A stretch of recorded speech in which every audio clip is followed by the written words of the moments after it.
Assalamualaikum warahmatullahi wabarakatuh. Halo teman-teman semuanya, saya Rozatul Jannah dengan NIM 1905152. Di sini saya akan menjelaskan artikel One Prestasi dalam perjanjian kerjasama dan penunjukan pekerjaan rumah tahan gempa.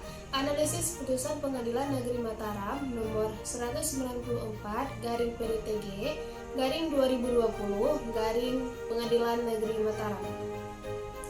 Bencana alam gempa bumi yang melanda wilayah Lombok pada tahun 2018 lalu mengakibatkan hancurnya sebagian besar bangunan dan rumah warga, terutama yang berada di daerah Kabupaten Lombok Utara dan Kabupaten Lombok Timur, yang menjadi epicenter gempa. Dengan demikian, dalam masa pemulihan setelah bencana alam dahsyat yang melanda, banyak bantuan-bantuan yang ditujukan kepada masyarakat Lombok. Salah satunya adalah dengan membangun rumah tahan gempa sebagai bentuk mitigasi bencana alam gempa bumi. Pembangunan rumah tahan gempa tersebut dilakukan melalui kerjasama dengan pihak-pihak yang kemudian dituangkan dalam suatu perjanjian. Perjanjian merupakan suatu perbuatan hukum yang telah banyak dilakukan oleh masyarakat sebagai wujud kerjasama dalam masyarakat sebagai makhluk sosial. Salah satunya adalah dalam perjanjian kerjasama untuk melakukan pembangunan rumah tahan gempa di Nusa Tenggara Barat pada tahun 2019 lalu. Perjanjian tersebut dilakukan oleh CV Geraha Permata dan UD Inas Enterprise, bahwa kemudian dalam pelaksanaan perjanjian tersebut salah satu pihaknya lalai dalam memenuhi kewajibannya, sehingga menyebabkan pihak lainnya mengalami kerugian.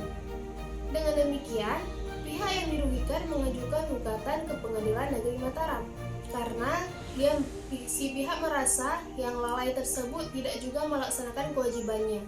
Gugatan tersebut menyatakan bahwa pihak tergugat telah lalai atau cedera janji ataupun wan prestasi.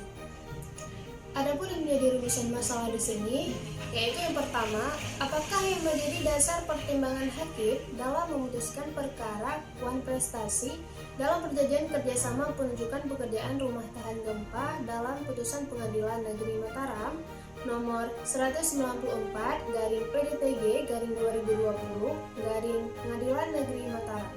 Dan yang kedua, bagaimana akibat hukum dari wan prestasi dalam perjanjian kerjasama penunjukan pekerjaan rumah tahan gempa dalam putusan Pengadilan Negeri Mataram nomor 194 garing PDTG garing 2020 garing Pengadilan Negeri Mataram. Selanjutnya, metode penelitian yang digunakan yaitu metode penelitian hukum normatif atau disebut juga dengan penelitian hukum doktrinal, yang acap kali mengkonsepkan hukum sebagai apa yang tertulis dalam peraturan perundang-undangan, atau hukum dikonsepkan sebagai kaidah ataupun norma yang merupakan patokan berperilaku manusia yang dianggap pantas.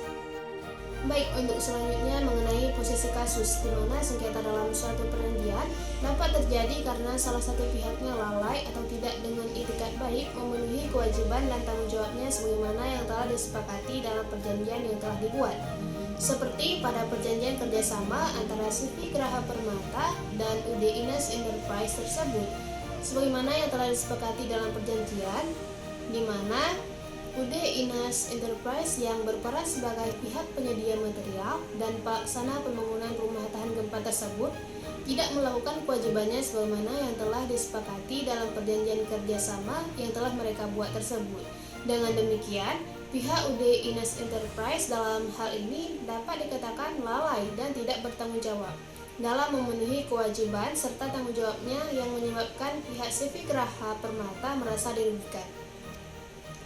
Dikarenakan salah satu pihak dalam perjanjian yaitu CV Geraha Permata merasa dirugikan karena kelalaian yang dilakukan oleh UD Inas Enterprise, maka CV Geraha Permata sebagai pihak yang merasa dirugikan mengajukan gugatan ke Pengadilan Negeri Mataram sesuai dengan domisili pihak UD Inas Enterprise sebagai pihak tergugat, di mana dalam gugatan tersebut yang kemudian telah mendapat putusan yang telah berkekuatan hukum tetap yang dikeluarkan oleh Pengadilan Negeri Mataram.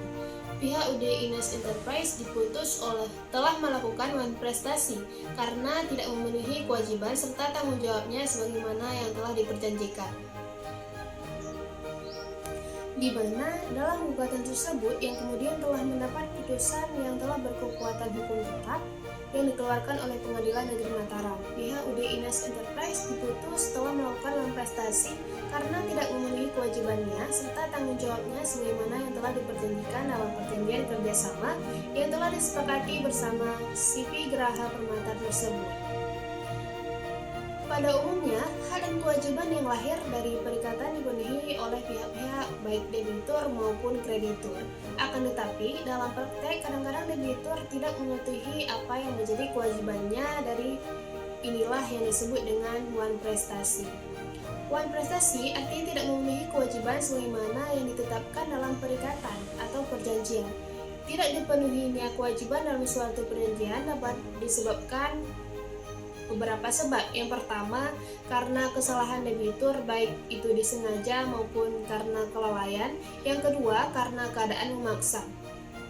Wan prestasi seorang debitur dapat berupa 4 macam. Yang pertama, sama sekali tidak memenuhi prestasi, di mana dalam hal ini debitur sama sekali tidak memberikan prestasi. Hal itu disebabkan karena debitur memang tidak mau berprestasi, atau bisa juga disebabkan karena memang kreditur objektif tidak mungkin berprestasi lagi, atau secara subjektif tidak ada gunanya lagi untuk berprestasi.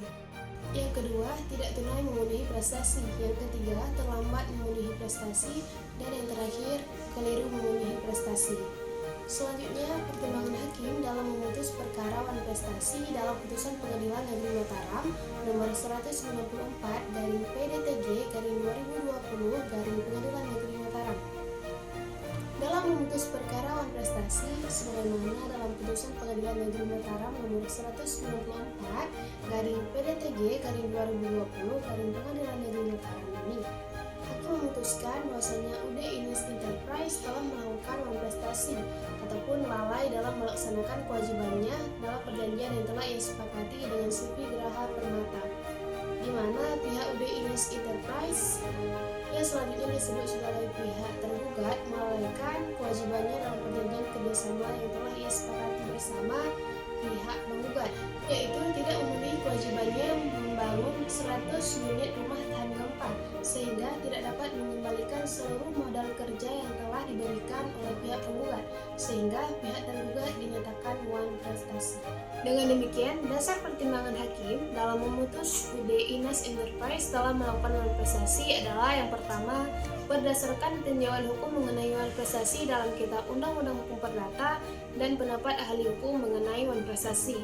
Yang kedua, berdasarkan bukti-bukti yang telah diberikan oleh pihak penggugat, yaitu bukti kedua sampai dengan bukti ke-9 dan bukti ke-11 serta bukti ke-13 yang menunjukkan bahwasannya pihak penggugat telah memenuhi kewajibannya, yaitu dengan mentransfer dana sebesar Rp 3.581.600.000 kepada tergugat, namun tergugat telah lalai dalam memenuhi kewajiban prestasinya ataupun wan prestasi.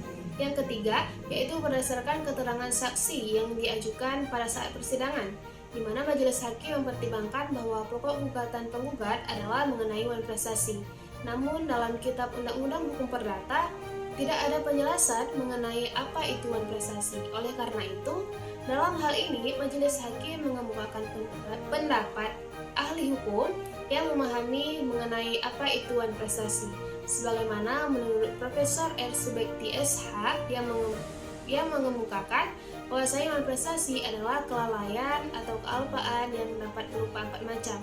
Yang pertama, tidak melakukan apa yang telah disanggupi akan dilakukannya. Yang kedua, melaksanakan apa yang telah diperjanjikannya tetapi tidak sebagaimana yang diperjanjikan. Yang ketiga, melakukan apa yang diperjanjikan tetapi terlambat. Dan yang keempat, melakukan suatu perbuatan yang menurut perjanjian tidak dapat dilakukan.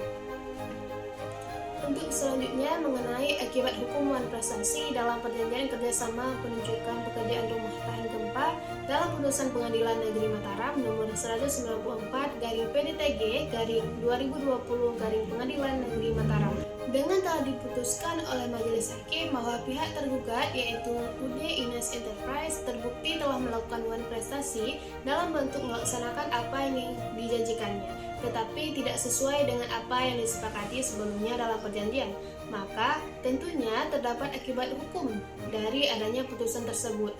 Menurut hukum, akibat dari perbuatan ingkar janji ataupun prestasi yang dilakukan oleh pihak tergugat menyebabkan kerugian bagi pihak penggugat, sehingga pihak penggugat dan menuntut ganti rugi, yaitu berupa penggantian biaya, kerugian dan bunga sebagaimana ketentuan dalam pasal 1243 dan pasal 1244 Kitab Undang-Undang Hukum Perdata. Ada 4 akibat adanya prestasi. Yang pertama yaitu perikatan tetap ada. Yang kedua, debitur harus membayar ganti rugi kepada kreditur. Yang ketiga, beban resiko beralih untuk kerugian debitur jika halangan itu timbul setelah debitur prestasi, kecuali bila ada kesenjangan atau kesalahan besar dari pihak kreditur. Dan yang keempat, jika perikatan lahir dari perjanjian timbal balik, kreditur dapat membebaskan. Dan yang keempat, jika perikatan lahir dari perjanjian timbal balik, kreditur dapat membebaskan diri dari kewajibannya memberikan kontrak prestasi dengan menggunakan pasal 1266 KUH Perdata. Dengan demikian, akibat-akibat yang ditimbulkan dari prestasi dalam perjanjian kerjasama dan penunjukan pekerjaan rumah tahan gempa yang dilakukan oleh UD Ines Enterprise tersebut sebagaimana yang telah diputuskan oleh majelis hakim adalah sebagai berikut. Yang pertama, pihak tergugat harus membayarkan kerugian material secara tunai dan sekaligus uang sebesar Rp 2.031.602.000 rupiah kepada pihak penggugat. Dan yang kedua, membayar biaya perkara yang timbul yaitu sebesar Rp 1.776.000 rupiah. Adapun kesimpulannya yaitu yang pertama, dasar pertimbangan hakim dalam memutus perkara prestasi dalam perjanjian kerjasama dan penunjukan pekerjaan rumah tahan gempa sebagaimana dalam putusan Pengadilan Negeri Mataram nomor 194/PDTG/2020 Pengadilan Negeri Mataram, yaitu berdasarkan pendapat ahli hukum mengenai prestasi, dalil-dalil gugatan penggugat serta bukti-bukti yang berupa alat bukti surat yang menunjukkan bahwa pihak penggugat telah memenuhi dalam mentransfer sejumlah dana kepada pihak tergugat dalam rangka pembangunan rumah tahan gempa yaitu sebesar Rp 3.581.600.000 rupiah untuk membangun 100 unit rumah tahan gempa sampai dengan batas waktu yang telah ditentukan. Namun pihak tergugat tidak juga melaksanakan kewajibannya tersebut sehingga tidak dapat memenuhi kewajibannya kepada pihak penggugat untuk mengembalikan modal dana sebesar Rp 3.581.600.000 rupiah yang telah diberikan oleh pihak penggugat sehingga dinyatakan prestasi. Dan yang kedua, akibat hukum prestasi dalam perjanjian kerjasama dan penunjukan pekerjaan rumah tahan gempa sebagaimana dalam putusan Pengadilan Negeri Mataram nomor 194/PDTG/2020 Pengadilan Negeri Mataram, yaitu menyebabkan pihak tergugat harus membayar secara tunai dan sekaligus ganti rugi sebesar Rp 2.131.600.000 rupiah kepada pihak penggugat dan membayar biaya perkara yang timbul yaitu sebesar Rp1.776.000 rupiah. Sekian hasil pemaparan dari saya. Jika ada kesalahan saya mohon maaf. Jangan lupa di like, comment, share, and subscribe. Sekian, Assalamualaikum warahmatullahi wabarakatuh.